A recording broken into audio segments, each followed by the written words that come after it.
cross may be hard to bear, though my life may be filled with care, though misfortunes be mine to share, I'll never forsake my Lord.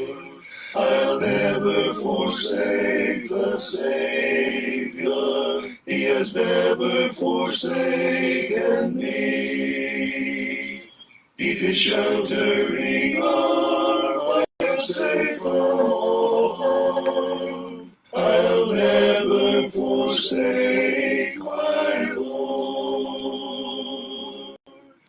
Though the tempter in heaven's wold, or in subtlety as a hold, should essay to allure my soul, I'll never forsake my Lord.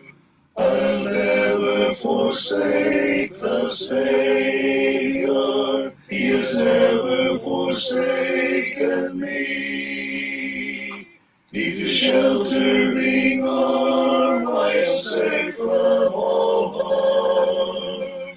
I'll never forsake my Lord. Oh, so helpless I cannot see what the future may hold for me. Jesus knows and my guide will be. I'll never forsake my Lord. I'll never forsake the Savior. He has never forsaken me. Neath his sheltering arm, I am safe from all harm. I'll never forsake my Lord.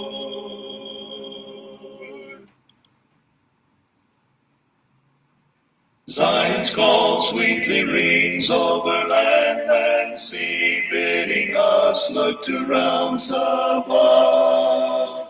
While the light from the throne shines for you and me, let us listen to the call of love. Zion's call is ringing clearly, coming from the throne above and above. While we hear it ringing clearly, let us heed the call of love, perfect love.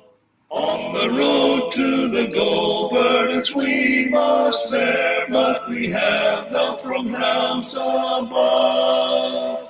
We receive courage new when we kneel in prayer. Let us listen to the call of love. Zion's call is ringing clearly, coming from the throne above and above. While we hear it ringing clearly, let us heed the call of love, perfect love.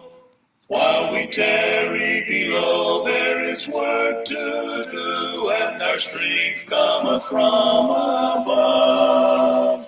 As we labor and wait, we must all be true. Let us listen to the call of love. Zion's call is ringing clearly, coming from the throne above and above. While we hear it ringing clearly, let us heed the call of love, perfect love.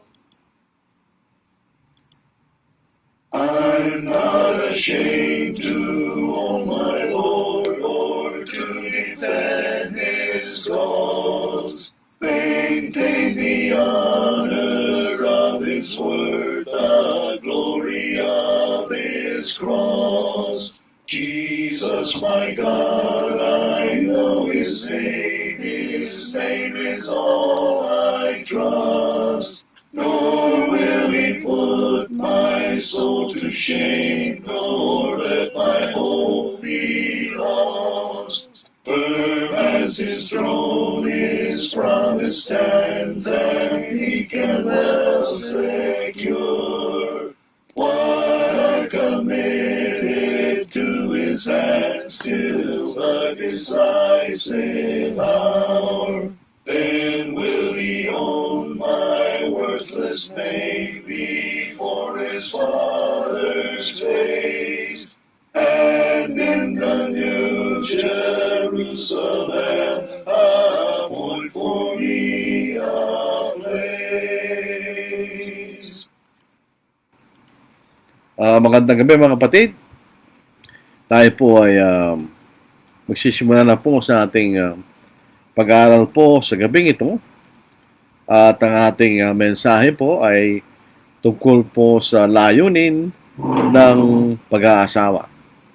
Yun po ang ating bibigyang pansin sa gabing ito mga kapatid. The purposes of marriage. Yun po ang ating gustong talakayin sa gabing ito. Yamang ito po ay isang bagay na nangyayari sa mga tao. Ito po ay pribilehiyo na binigay sa atin ng Diyos. Kailangan natin itong maunawaan ayon po sa sinasabi sa atin ng banal na kasulatan. Yung kaya nga po tayo po ay mag-aaral po sa gabing ito, sa ganitong bagay na ito'y mahalaga na dapat nating malaman at maunawaan kung anong kalooban ng Diyos tungkol po sa tinatawag na pag-aasawa. So ito po ang ating pag-aaralan sa gabing ito. The purposes of marriage. So batiin po natin ang mga kapatid. Good evening, good afternoon, good morning. Kung sa mga lugar kayo matatagpuan mga kapatid, sa ating mga kakabsat, na imbang garabi, kanta kayo amin kakabsat, sa ating mga kaigsuonan, maayong gabi sa inyong tanan, mga igsuon, sa ating mga katugangan. Ngayon po ay mayroong gospel meeting yata po dyan sa may Camarines Norte, sa may diet yata po yan. Sa ating mga katugangan, Diyos marahay na banggi sa inyong gabos. At sa ating po mga kapatid, kaibigan sa may Pangasinan, Masanto si Labi at si Kayon, amin. At dyan sa maliit na grupo ng mga kapatid dyan sa may Carabao Island, San Jose Romblon, na wala namang Carabao, mayad ng gabi sa tanan. Kung kayo po ay Indonesian na nakikinig, salamat malam. Kung kayo po ay Malaysian, salamat petang. Dito po sa amin, may pabingi kaya ko nga. Yun po ang ating mga pagbati sa ating mga iba't ibang mga kapatid. I-memorize ko po yung waray-waray na po. Nalimutan ko po kasi. Pero idadagdag po natin yan sa ating pagbati. Mahupay nga gabi yata. Mahupay na gabi. Kanya. Kung hindi po ako nagkakamali. So, punta na po tayo sa ating pag-aaral sa gabing ito. What are the purposes of marriage? Noong maglalang pong tao, God made man and woman. Ang ginawa po ng Diyos ang tao ng babae at lalaki. Man and woman. There's no something in between. Ang ginawa ng Diyos, man and woman. Kung ang pinag-uusapan po ay sexual chromosome, ang babae po ay XX, ang kanyang sexual chromosome, at ang lalaki naman ay XY, ang kanyang sexual chromosome. So, yun ang ginawa ng Diyos. Wala pong something in between. God made man and woman for the main purpose of procreation or multiplying the human race. So, yung makikita nating dahilan, bakit yun namang babae at lalaki, para sila dumami, to multiply, to procreate. Kanya. Yung po makikita nating mababasa natin sa Biblia. It is a heterosexual relationship or a relationship between two different sex, male and female, not homosexual. Hindi parehong kasarian. Wala pa tayong mababasang gano'n. There is no biblical basis for homosexual marriages. Ito po ay heterosexual between man and woman. Dahil nung lalangin tayo ng Diyos, ang kanyang nilalang ay man and woman. Wala siyang nilalang na alanganing lalaki, alanganing babae. It's pure man and pure woman. Dito sa Genesis chapter 1, verse 26, Then God said, Let us make man in our image according to our likeness. Let them have dominion over the fish of the sea, over the birds of the air, and over the cattle, over all the earth, and over every creeping thing that creeps on the earth. So God created man in His own image. In the image of God, He created them, male and female. He created them, so male and female. Then God blessed them, and God said to them, Be fruitful and multiply, fill the earth and subdue it. Have dominion over the fish of the sea, over the birds of the air, and over every living thing that moves on the earth. Yun sa English, ano po? So, nilalang ng Diyos ang tao na lalaki at babae at sila'y magpakarami. Be fruitful and multiply. Sa Tagalog, para naman po mas malinaw po sa ating, sinabi ng Diyos, lalangin natin ng tao sa ating larawan, ayon sa ating wangis, at magkaroon sila ng pamamahala sa mga isda sa dagat, sa mga ibon sa impapawid, sa mga hayop, sa buong lupa, at sa bawat gumagapang sa ibabaw ng lupa. Kaya't nilalang ng Diyos ang tao ayon sa kanyang sariling larawan. Ayon sa larawan ng Diyos, siya nilalang. Sila'y kanyang nilalang na lalaki at babae. Sila'y binasbasan ng Diyos at sa kaila'y sinabi ng Diyos, kayo magkaroon ng mga anak at magpakarami. Punuin ninyo ang lupa at supilin ninyo. Magkaroon kayo ng pamamahala sa mga isda sa dagat, sa mga ibon sa impapawid, at sa bawat bagay na may buhay na gumagalaw sa ibabaw ng lupa. So, if Bible is our basis, God created man as man, male and female. Nilalang ng Diyos ang tao bilang lalaki at babae para sila dumami. Kung lalaki at babae, dadami yan. Ayon sa kalooban ng Diyos. Pero kung pareho kayo lalaki, hindi kayo dadami. Kung pareho kayo babae, hindi na kayo dadami. Hindi yan ang sinasabing ginawa ng Diyos. Kung tayo naniniwala sa Diyos, kailangan nating paniwalaan yun. Walang biblical basis for homosexual marriages. Hindi naman po, karapatan ng taong gawin niya kung anong gusto niyang gawin. Pinag-uusapan po natin ay sinasabi ng Biblia. Hindi natin pinakikilaman kung anong gustong gawin ng tao. Ang sinasabi lang natin kung anong sinasabi ng Biblia. So, go and multiply. Kayo magpakarami. Ito po yung ginagawang dahilan o alibay ng mga ibang lalaki. Kaya nagkakaroon po ng iba-ibang relasyong babae dahil sabi na go and multiply. So, ginagawa ko na yung utos ng Diyos kanina. Which is wrong, of course. And go and multiply or procreation is within the context of marriage. Kasi pwede ka lang magkaroon ng anak kung ikaw may asawa. Hindi kayo pwede magkaroon ng anak sa labas ng pag-aasawa. Medyo nagiging popular na kagawian ngayon yan na ikay magkakaanak lang pero wala kang asawa. Meron ganun eh. Hindi yan ang sinasabi ng banal na kasulatan. Again, pwedeng gawin ng tao gusto niyang gawin. Wala po tayong karapatang pakilaman sila kung anong gusto nilang gawin. Ang sinasabi lang natin kung anong sinasabi ng Biblia.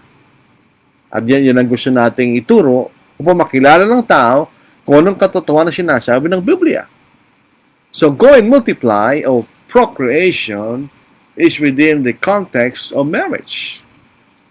So, sino bang gumawa ng pag-aasawa? God did. God authored marriage and not man. Hindi taong gumawa ng pag-aasawa, kundi ang Diyos. So, God, joins man and woman in marriage. Ang Diyos ang nag-uunay sa isang lalaki at sa isang babae sa pag-aasawa. Hindi ang tao. Maniwala ko, pinaniniwalaan natin yun dahil nakasulat sa Biblia.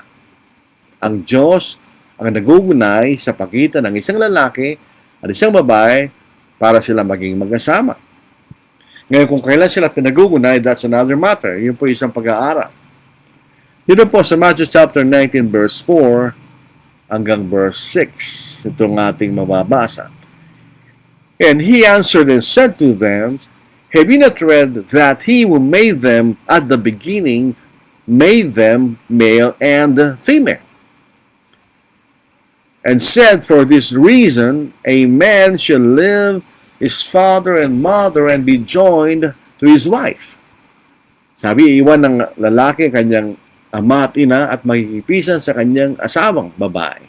And the two shall become one flesh. At ang dalawa ay magiging isang laman. So then, they are no longer two but one flesh. Therefore, what God has joined together, let not man separate. Sabihin, ang pinagsama ng Diyos ay huwag papag-iwalayin ng tao. Sa Tagalog, na ating babasahin, ngunit siya'y sumagot at sinabi, hindi ba niyo nabasa na ang lumikha sa kanila, buhat sa pasimula ay nilikha silang lalaki at babae? At sa kanyang sinabi, dahil dito, iiwan ng lalaki ang kanyang ama at ina at may kisama sa kanyang asawa at ang dalawa ay magiging isang laman. Kaya hindi na sila dalawa kundi isang laman. Ang pinagsama nga ng Diyos ay huwag papaghiwalayin ng tao. So, God authored marriage. He has given us the privilege of marriage. Marriage is not a command. Hindi po ito utos. Ito po isang karapatan na binigay sa atin ng Diyos. Kung ayaw mo mag-asawa, that's okay. Hindi ka pipilitin ng Diyos. Kung gusto mag-asawa, that's okay. Binigay tayo ng karapatan ng Diyos. Ang ating Panginoon nagsabi sa atin, hindi lahat ng tao ay maaaring mag-asawa. I mean, let's rephrase.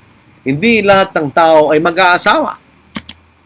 Dito sa Matthew chapter 19, nung nagreklamo ang mga alagad, sinabi ng Panginoon tungkol sa pag-aasawa na hindi mo pwedeng hiwalayin ang iyong asawa, maliban na lang kung siya nagkasala ng pagkikapid. Ang sabi ng kanyang mga alagad, kung gayon kanya mabuti, na huwag na tayo mag-asawa kanya.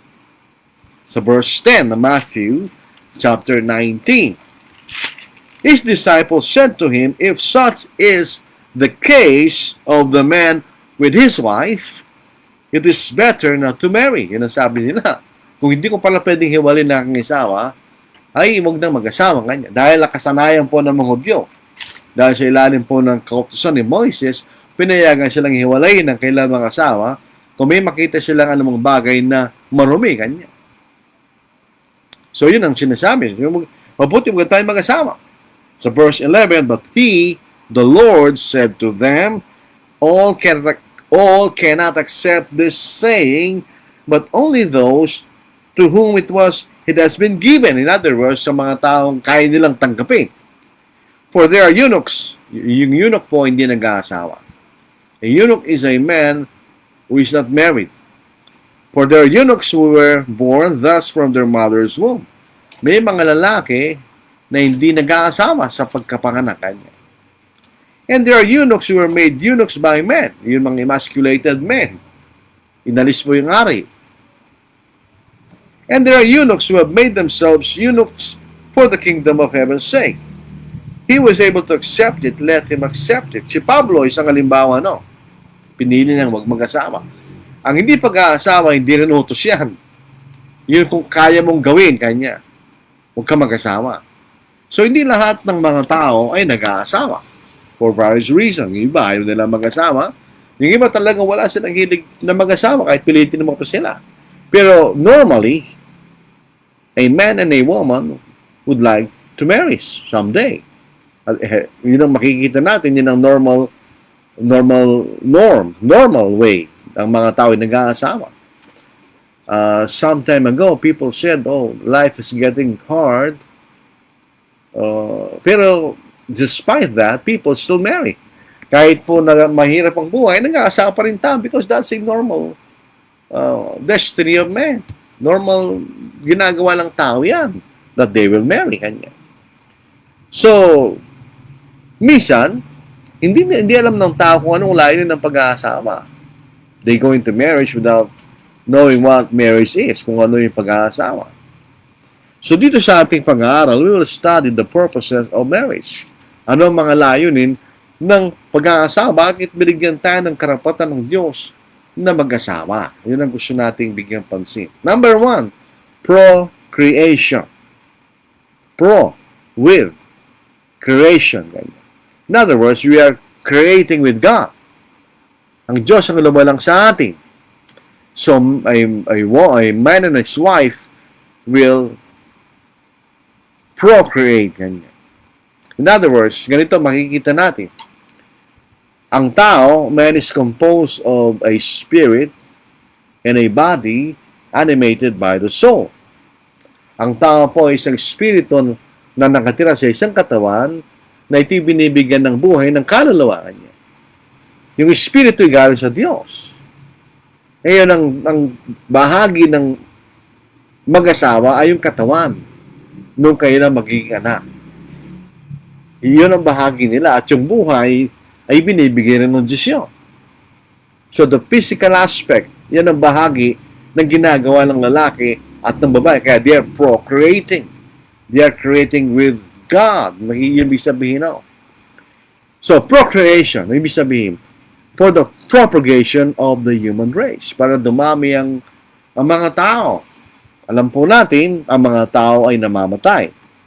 So pagkamatay ng tao, may iiwan siyang panibagong lahi ng tao. Yan ang propagation of the human race. Ako po ay 62 years old nasa December. Nakita ko nang namatay ang mga lola ko. Nakita ko na sila namatay. At nakita ko na rin namatay yung tatay ko. Eventually, makikita ko rin mamamatay ang nanay ko. And then eventually, ako rin ay mamamatay. Pero mayroong papalit sa akin. Yan ang aking mga, pati ang asawa ko, yung aming mga anak, ang papalit sa amin. So, ang lahi namin ay mananatili sa pamagitan ng aming mga anak. Yun ang sinasabing procreation. Para hindi po mamatay ang lahi ng mga tao. Kanya. One generation passes away and another replaces it. Isang henerasyon ng lahi ang namamatay, may panibagong henerasyon ng tao ang pumapalit. Yun po sinasabi ni Solomon sa Ecclesiastes chapter 1 verse 4. One generation passes away and another generation comes, but the earth abides forever. Paniwalag natin forever. Forever here means not infinite. Hindi, may katapusan ng daigdig. But as far as earth is concerned, compared with men have died, the earth is still here. Namatay na yung mga ibang naunang lahi ng mga tao, pero ang lupa dito pa rin. Kanya. Not in the sense na hindi siya mamawala. Dahil alam po natin ng Biblia, pagdating ng Panginoon, mawawala rin ng lupa.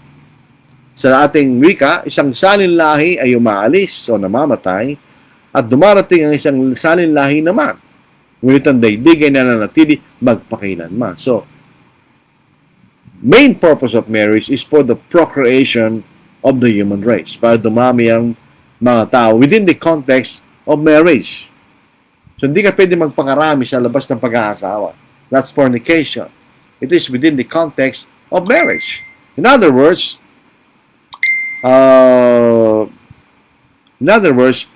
we procreate by starting the purpose of procreation and the means of procreation is within marriage. So, you start a family.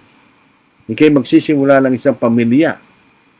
So, ako po ay nag-asawa na. Meron akong sariling pamilya. Hindi na ako kabilang sa pamilya ng nanay ko. Actually, nanay ko, nag-iisa na lang siya. Kung buhay pa yung tatay ko, yun ang pamilya nila. Pero kami, meron na kami sariling pamilya. We are independent and autonomous. Kaya nangyayari, isang pamilya, yung mga magulang ay mamamatay, papalitan kayo ng mga anak. So, start a family within marriage, within the context of marriage. All able marriages. In other words, wala kayong depresya sa pangangatawan, meron kayong kakayahan magpakarami, you have to produce offspring. Dito natin, I believe firmly na kung kayo'y mag-aasawa at wala naman kayong depresya para hindi kayo magkaroon ng anak at hindi kayo nagkakaroon ng anak, and you do not desire to have offspring, that is against the purpose of marriage. Ba't pa kayo nag-asawa? If you avoid the responsibility of raising children, then don't get married. Kung wala kayong kakayahang tanggapin ang responsibilidad ng pagpapalaki ng anak, huwag kayong mag-asawa.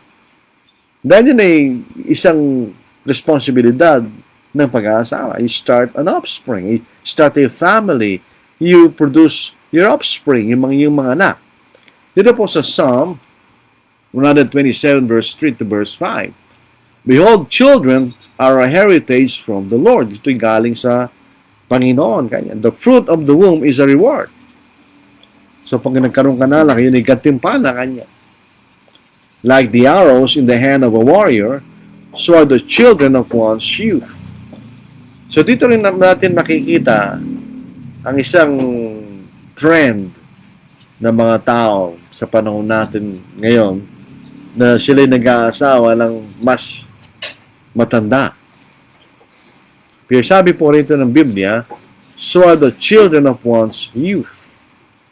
So in other words, merong time frame ng isang tao na doon ka magkakaroon ng anak.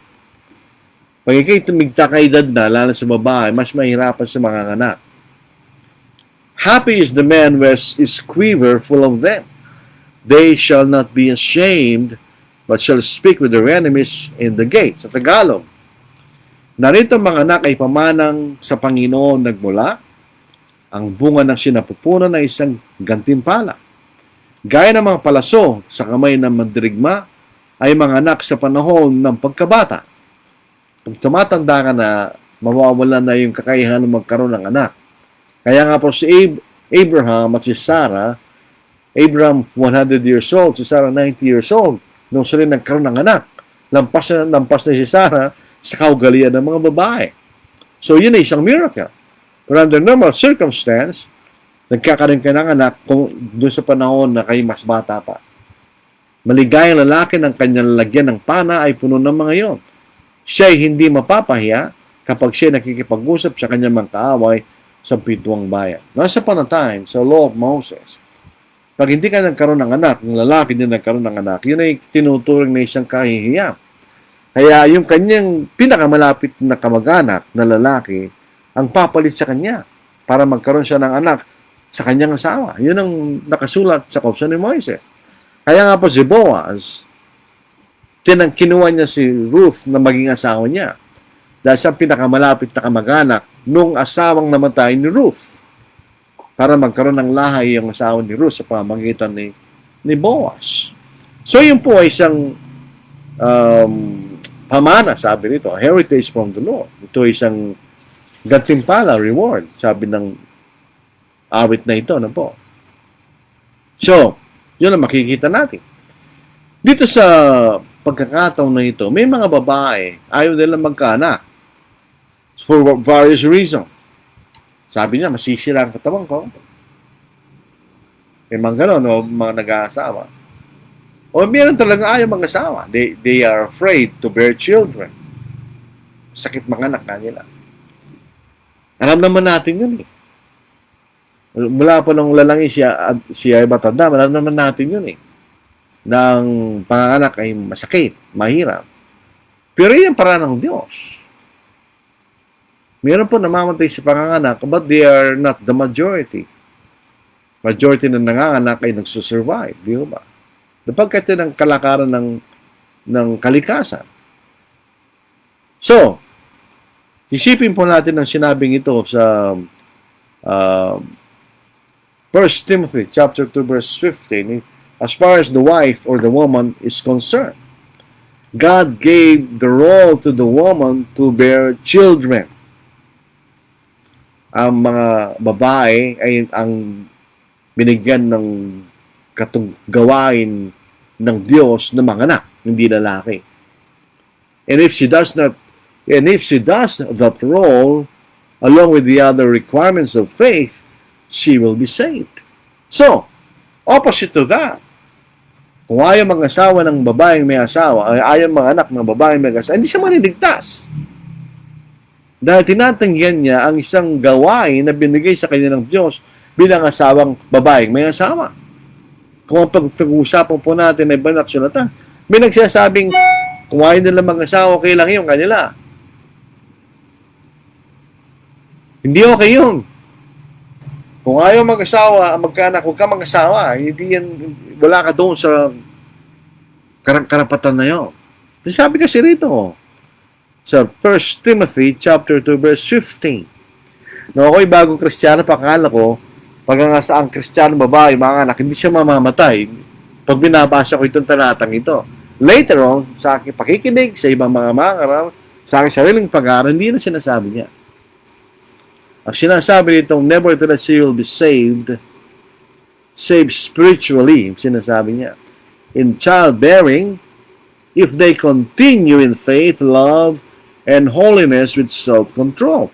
In other words, kung ikay magiging tapat sa spiritual na magawain, kasama ng iyong willingness na magkaroon ng anak kung kayo may asawa, ikay maliligtas spiritually. Maraming Kristiyano babae na mamatay sa panganganak. Wala silang problema doon. Talagang ganon. Pero sila'y maliligtas dahil ginawa nilang kailang gawain bilang isang babaeng may asawa. Once upon a time, ito po nabasa ko po sa Reader's Digest, meron isang babae na may asawa na may sakit. At kung siya'y manganak, siya mamamatay. Pero eventually siya nabuntis at gawa siya ng damit ng kanyang mga anak. Ginunchilyo niya yung mga damit ng kanyang mga maging anak na eventually naging kambal at siya namatay nung siya nanganak. So yun ang role ng isang babae sa Tagalog. Ngunit tiniligtas ang babae sa pamamagitan ng panganganak kung siya man nanatiling may kaayusan sa pananampalataya, pag-ibig at sa kabanalan. Ang context nito, yung babae na daya, hindi ang lalaki kanya. Pero kahit ganun pa rin nangyari noong unang panahon kanya, ang babae, kung siya'y manganganak, kasama ng kaayusan sa pananampalataya, pag-ibig at kabanalan, maliligtas siya. Ililigtas siya ng Diyos. Yun ang kanyang role. So, in effect, kung ayaw mo magkaanak, kahit ikay may asawa, nagkakasalang sa Diyos. That's sinning. If not, why not? Sinisira mong layunin ng pag-aasawa. Ngayon ang lalaki, iba ang kanyang gawain. Hindi siya nanganganak. Siya nagpupunan ng binhi sa sinapupunan ng kanyang asawa. Hindi siya nanganganak. Kahit gusto naman manganak na lalaki, para siya manganganak. Pero meron din siya responsibilidad. Kung ayaw mong gawin ang responsibilidad na ito, magkaroon mag-asawa. May mga lalaking may asawa, hindi nagtatrabaho, tamad. Hindi ka rin maliligtas pag ginawa ng gawain mo. Dito sa 1 Timothy chapter 5 verse 8. But if anyone does not provide for his own, especially for those of his household, so may ito'y lalaking may asawa, he has denied the faith and is worse than an unbeliever. Sa Tagalog, ngunit kung sino man ay hindi kumakalinga sa kanyang kamag-anak, lalong-lala sa kanyang sariling sangbahayan, tinanggihan niyang pananampalataya, at siya'y masangol pa sa hindi mananampalataya. So, mayroong magkaibang gawain ang lalaki at babae within the context of marriage. Kung ayaw mong gawin niya, huwag ka mag-asawa. Hindi pwede yun.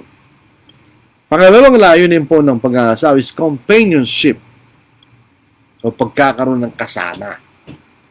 So, yung may salitang nagsasama kanila at hindi sila mag-asawa, that's unscriptural, yun ay kasalanan. Kayo pwede magsama kung kayo mag-asawa. So, it's for companionship, companion, kasama. Kung yun ay asawa mo, kanya. Man was created to be a social being. Isang nilalang na hindi pwede mag-isa. Kaya nga po, no man is an island. Hindi ka pwedeng mamuhay na nag-iisa. Walang taong gano'n. You have to interact. Halimbawa, magtatrabaho, may kasama kang tao doon. Kung nagtatrabaho ka, may kasama kang tao doon. Kung kayo mamamasyal, meron ka rin makikitang tao doon. Ganun ang tao. So, Siya nabubuhay sa isang sanglibutan kasama ng ibang mga tao sa isang lipunan.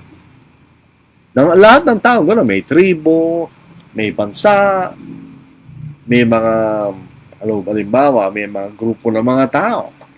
Sa Pilipinas, may Ilocano, may Kapampangan, may Tagalog, may Bisaya.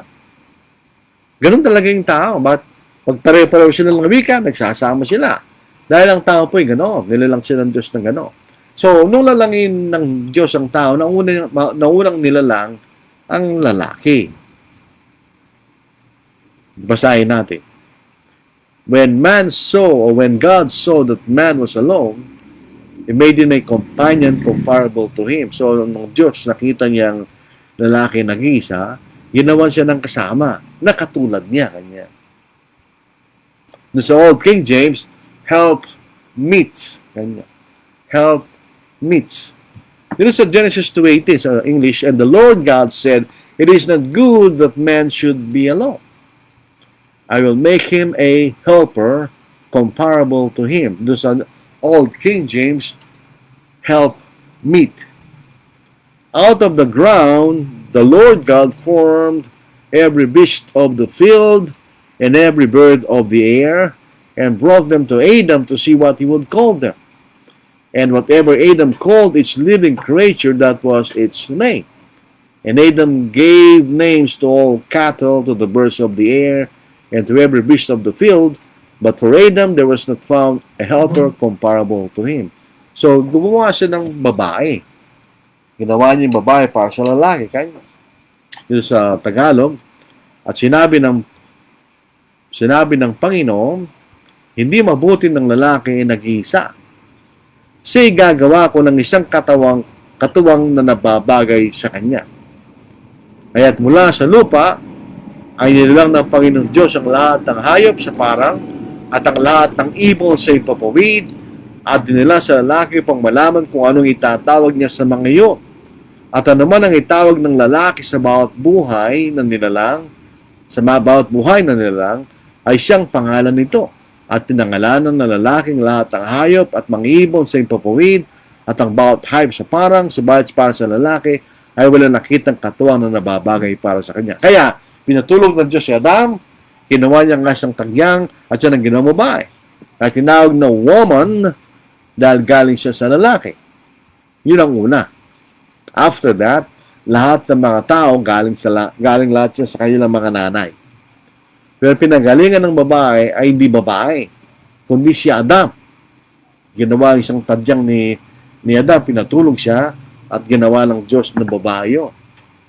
So, para may kasama kanya ang lalaki, siyempre, within the context of marriage. Dito sa 1 Peter chapter 2, verse 1 Peter chapter 3, verse 7, ito po ang isang talata na dapat tignan ng mga modernong tao ngayon. Minsan, yung lalaki o babae, mag-abroad, iiwanan nila ang kailang mga asawa, kasalanan nyo. Natingnan po sa 1 Peter chapter 3 verse 8, husbands, likewise dwell with them, wives, with understanding, giving honor to the wife as to the weaker vessel, and as being heirs together of the grace of life, that your prayers may not be hindered. Sa Tagalog, mas malinaw tingnan. Gayun din naman kayong mga lalaki, magsipamahay kayong kasama ng inyong asawa ay sa pagkakilala. Napakundangan ng babae na gaya ng marupok na sisidlan, yamang kayo'y na may kasamang tagapagmanang biyaya ng kabuhayan upang inyong mga panalangin ay huwag mapigilan. Ito nung sinasabi rito, magsipamahay kayong kasama na inyong asawa ay sa pagkakilala. Pagkatapos iwanan mo siya na matagal na panahon para magtrabaho sa ibang bansa, nagkakasala sa Diyos. Kaya nga nauso yung kantang napakasakit, Kuya Eddie.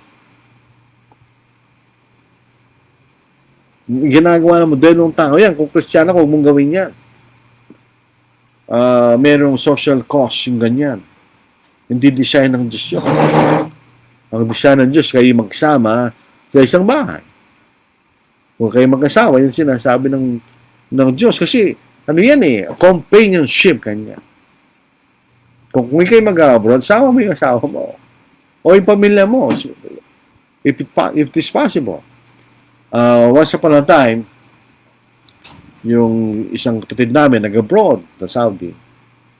Nagbalik niya, hindi siya kilala ng mga anak niya.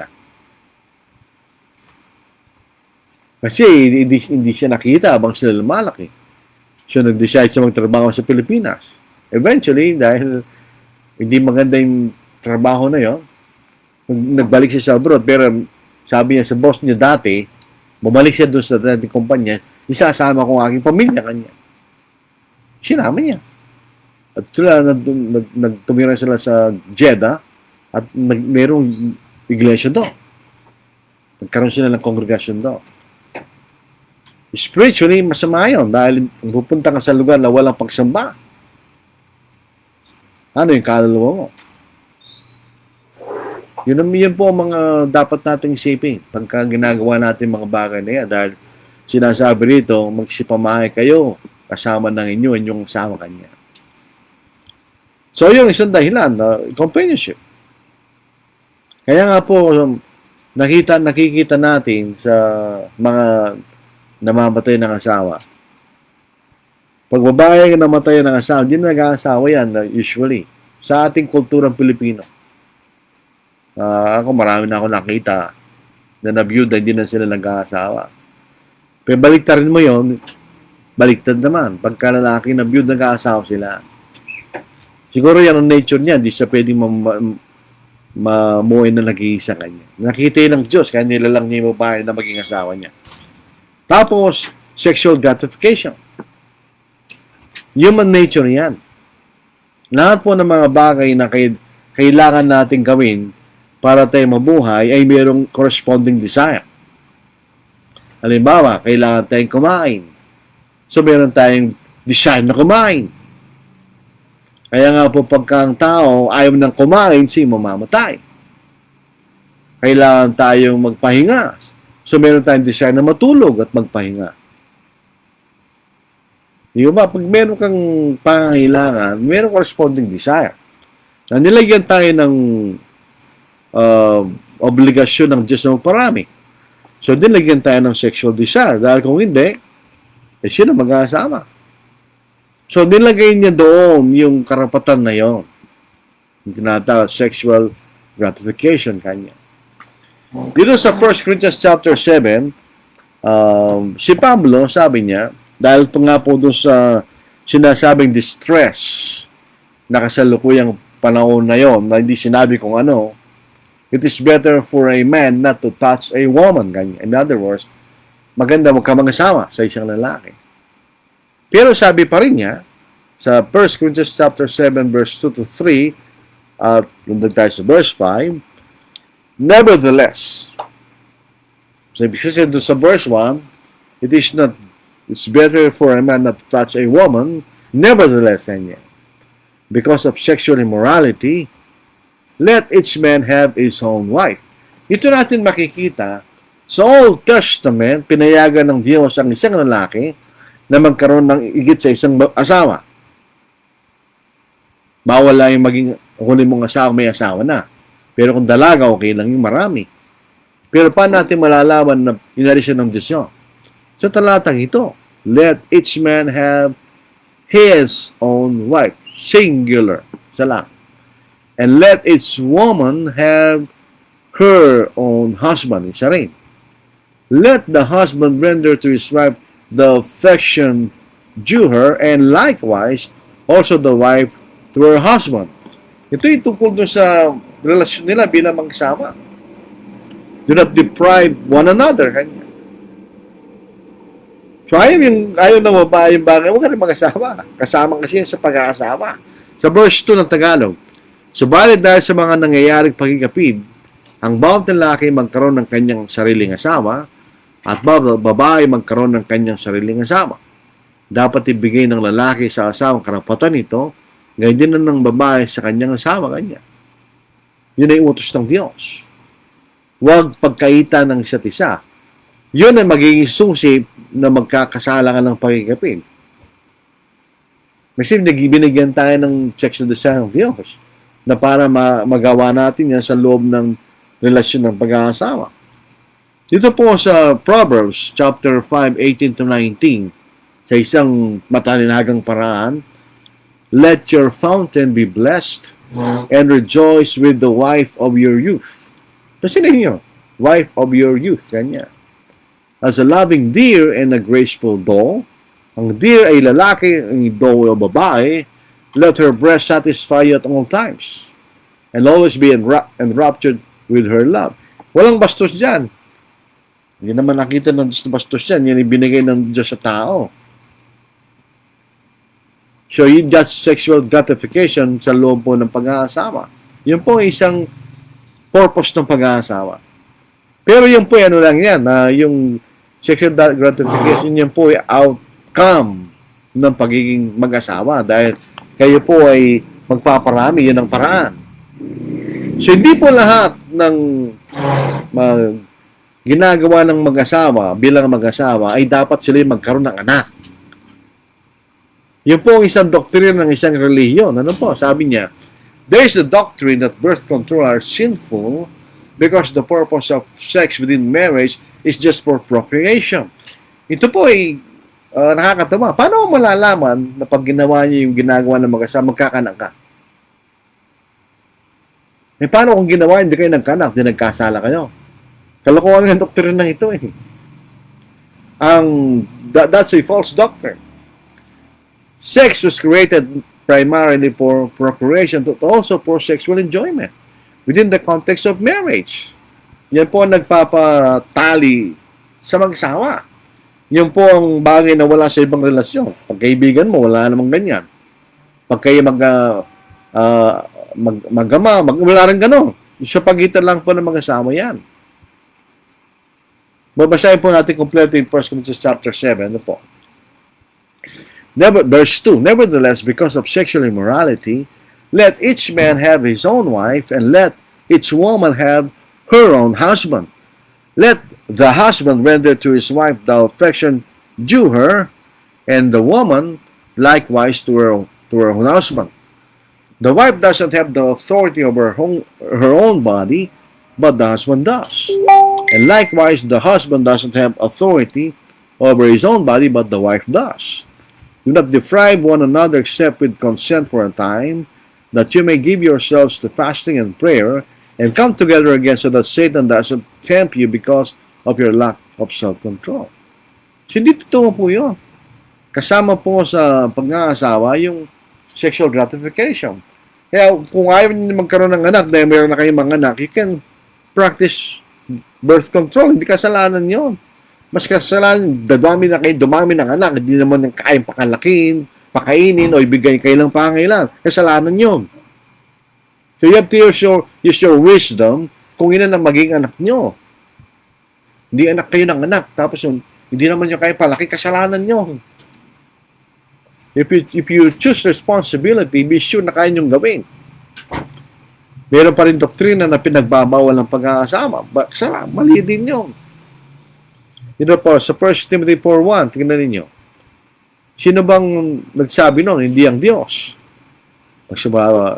Now the Spirit expressly says that in latter times, some will depart from the faith, giving heed to deceiving spirits and doctrines of demons. So, hindi ito doktrina ng Diyos.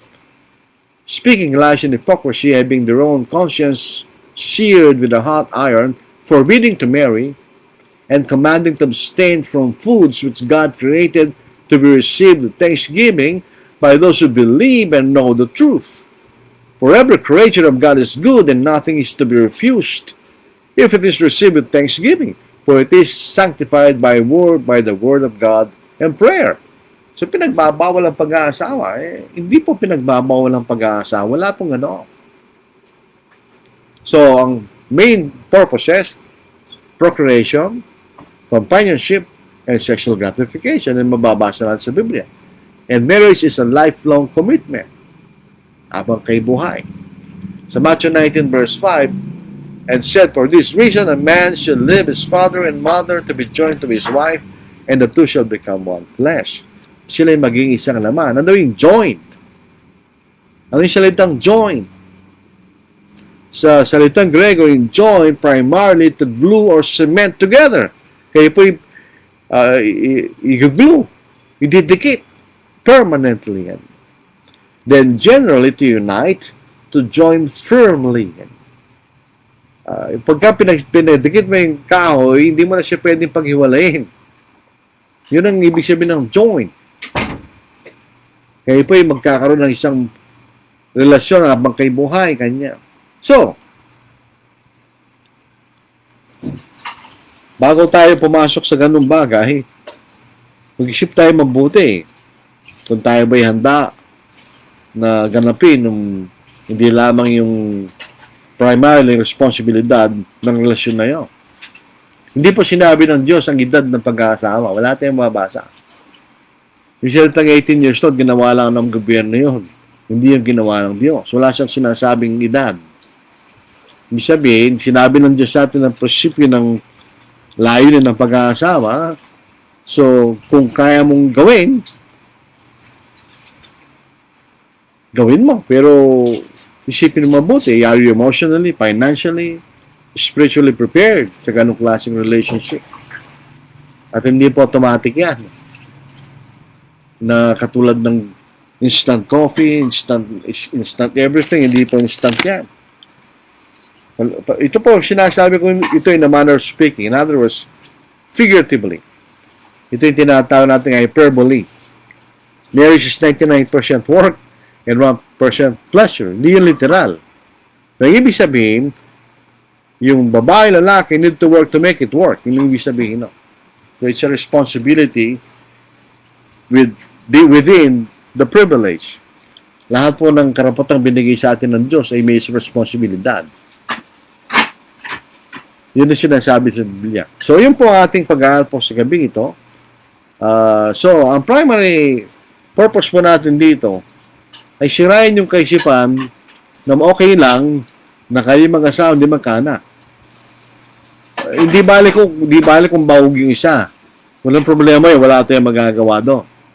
Kung gusto niyo mag-ampo, nasa mag-asawa yun. Pero kung wala naman kayong problema, I mean, you are physically able to bear children, walang depressing lalaki, walang depressing babae, tapos ayaw niyo mag-asawa, at nag-asawa kayo, ayaw niyo magkaanak, ay kasalanan niyo sa harapan ng Diyos. Maraming salamat po sa inyong pakikinig po sa ating pag-aaral po sa gabing ito. Tingnan po natin mga pagbati, baka may tanong.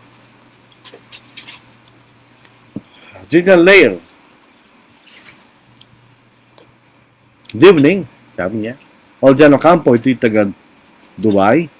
Good evening po. Earl Gabriel po sa Lungan. Good evening. Olito Ditan, watching from Lamley Few Church of Christ, Malungon, Sarangani Province. Yung po probinsya ni Manny Pacquiao. John Bautista, good evening. Parang nakarating na ako sa Malungon eh.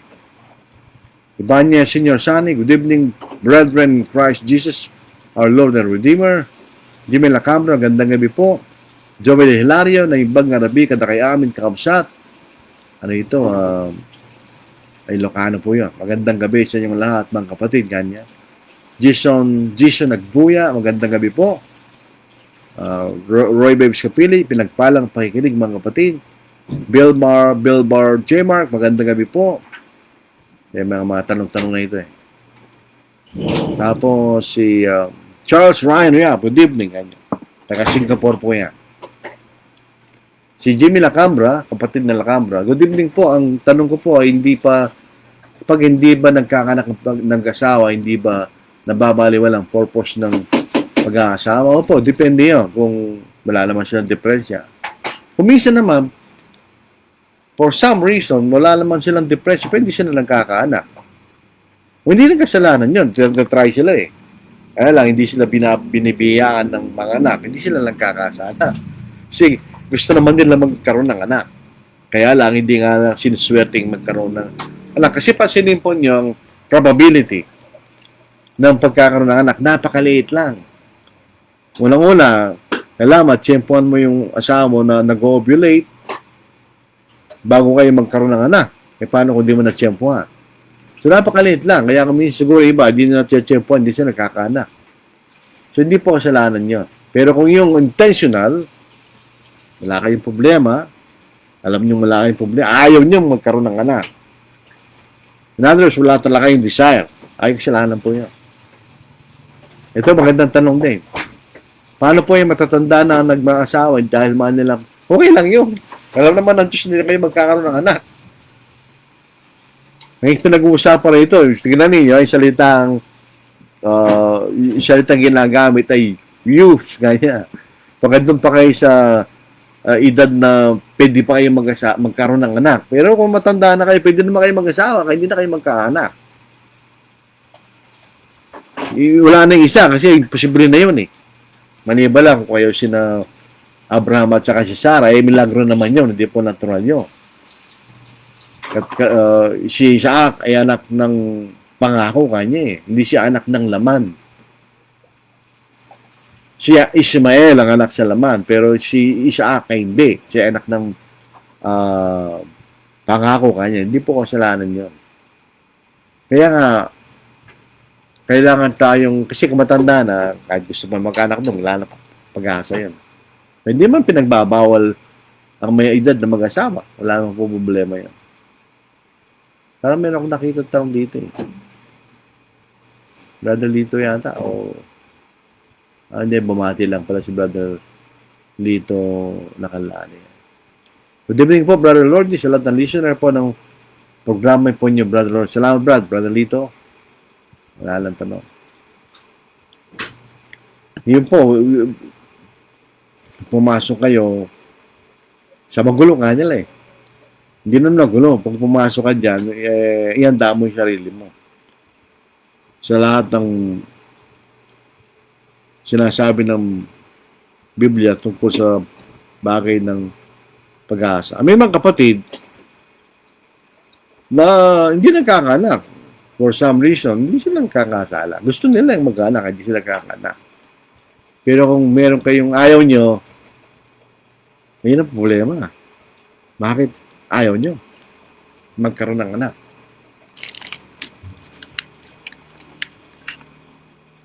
Hindi ba puzzle yun? Puzzle yun.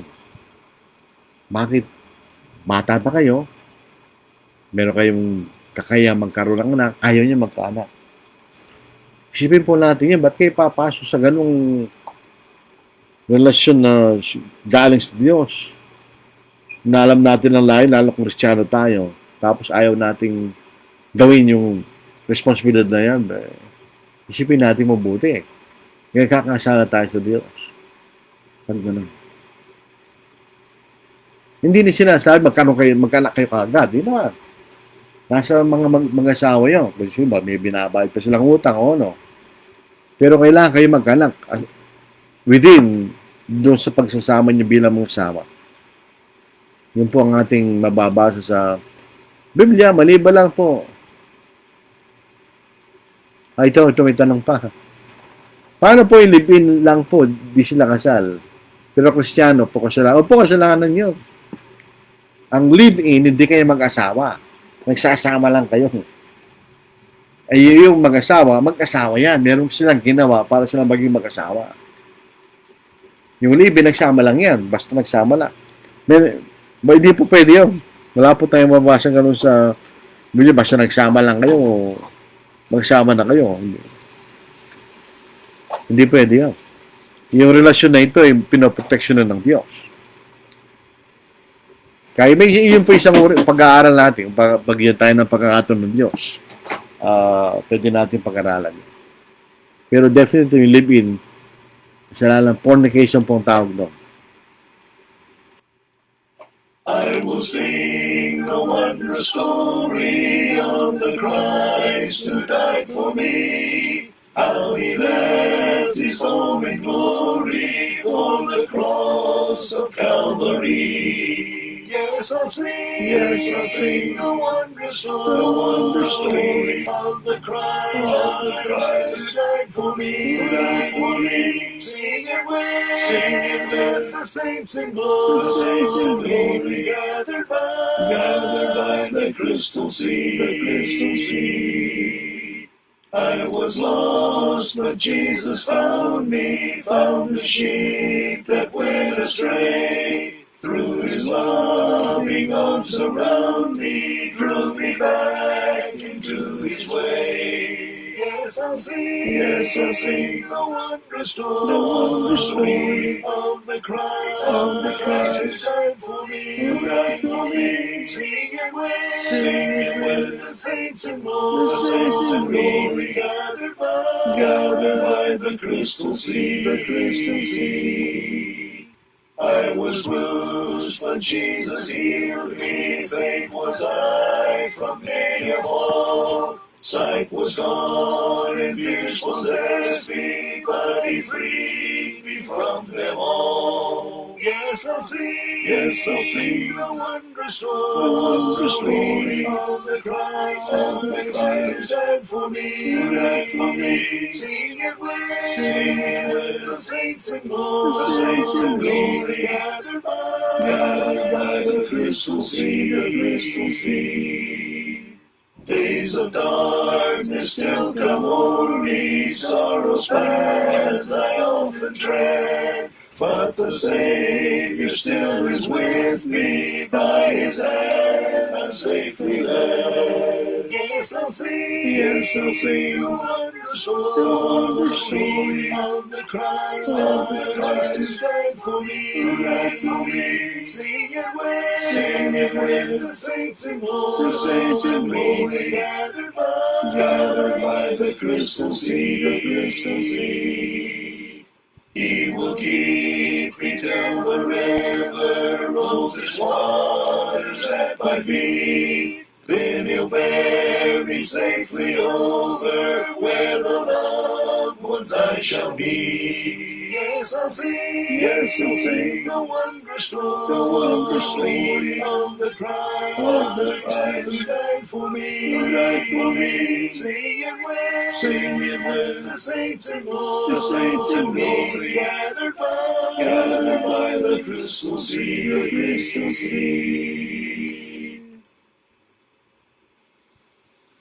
Beyond the sunset, oh blissful morning, when with our Savior and his begun, earth's toiling ended, oh glorious dawning. Beyond the sunset, when day is done, beyond the sunset, no clouds will gather, no storms will threaten, no fears annoy. O day of gladness, O day unending, beyond the sunset, eternal joy. Beyond the sunset, a hand will guide me to God the Father, whom I adore. His glorious presence, his words of welcome, will be my portion on that fair shore. Beyond the sunset, oh glad reunion with our dear loved ones gone before.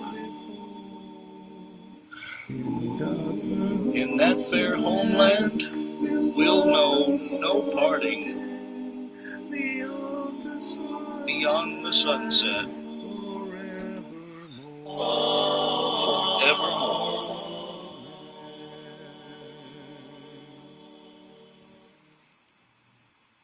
Have thine own way, Lord, have thine own way. Thou art the potter, I am the clay. Mold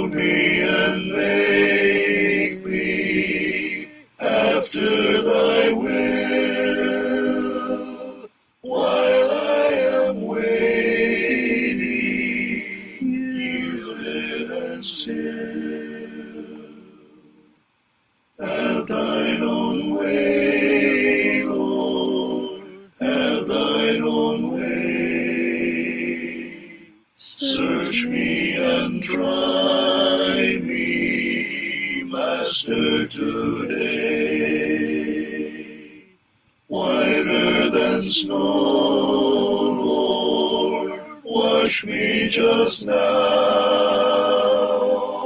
as in thy presence humbly I bow.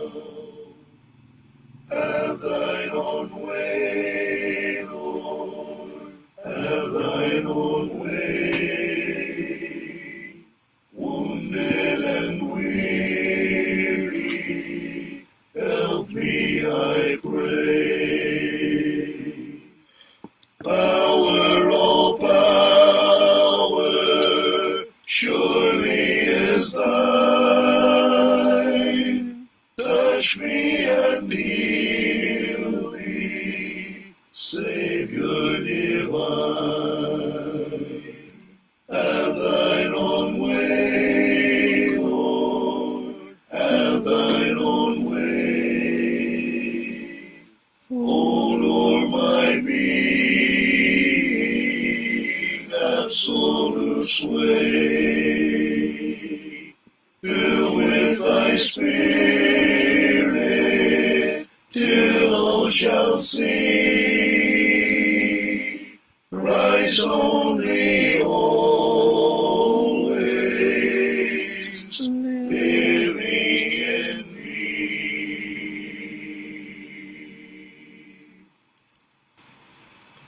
Tayo po ay lobby ng Panginoon ay magkakaroon ulit sa Sabado ng gabi.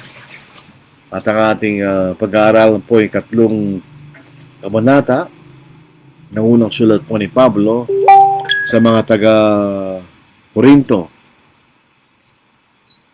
Meron pong man po rito. Parang late request. Meron pong mamaya po sama natin sa panalangin. Okay. So, yung pang ating pag-aaralan po ay dun sa 3 kabanata ng unang sulat po ni Pablo sa mga taga-Korinto. At malaking bahagi po doon ay ang problema nila sa mga mangangaral. Ang maling pagtingin nila sa mga mangangaral. So, yun po ang ating pag-aaralan. At kung tayo mangangaral, pakinig po tayo para makita natin ang ano talagang ating gawain at kahalagahan bilang mangangaral. Maraming salamat po. Tayo manalangin. Wala kayo po ay nagpapasalamat palagi sa inyo, Diyos, sa lahat ng biyaya na ibinibigay sa amin sa physical po na pangailangan at higit sa lahat sa aming spiritual na pangailangan na kami inyong pinatawad sa aming mga kasalanan sa pamagitan namin, Panginoon, at patunay pinatatawad sa aming pagkakasala kung kami po ay humingi ng patawaran sa inyo, Diyos. Naway bigyan niyo kami ng lakas ng kaisipan upang pigilin ang aming sarili na gawa ng mga bagay na taliwasan yung kalooban ng Diyos. Dinadalangin po namin ng mga kapatid na sana sila ay maging matatag at consistent sa kailang pagtingin sa inyo at nawa silang tumingin sa tao, kundi tumingin sila sa inyo at sa inyong katotohanan, o Diyos. Dinadalangin po namin ng mga kapatid na may mga karamdaman na sana sila ay gumaling at special na panalangin po na nirequest po ng isang magulang ni Nanay Yudi Mauro na magkakaroon na po ng operasyon sa kanyang ngipin bukas. Naway magtagumpay po ang doktor na mangunguna po doon sa bagay na yan. Sana magtagumpay po kami, o Diyos, bigyan niyo kami ng alam po namin kayo sumasa amin kapag kami nangangaral ng Ebanghelyo na matagpong po na yung mga tao may bukas na puso at kaisipan at kapangbabaan na tanggapin ng inyong kalooban ng Diyos. Hindi nadalayan po namin ng kasukulang ginaganap ng gospel meeting sa may Camarines Norte sa ating magtagumpay na may pakilala yung katotohanan ng Diyos. At patawarin niyo kami, Ama, sa iyong mga pagkakamali. At dinadalayan po namin ng mga tao na nasa pamahalaan na sana sila ay maging marunong sa kailang mga pagpapalakad upang kami yung mga anak ay mamuhay na may katiwasayan at paglingkod sa inyo ng buong katiwasayan at kapayapaan. Yan nadalayan po namin ng mga tao at mga kapatid na nasa digmaan na sana sila'y nasa ligtas na paraan. At kung ano man, ay alam po namin na kung sila'y Kristiyano, ay meron silang pag-asa ng buhay na walang hanggan. At ang mga bagay tayo may iningi, sa kilang pa, sa ng Panginoon. Amen. Maraming salamat po, kapatid. Tayo mag-ingat. God bless. Mag-ingat po tayo palagi.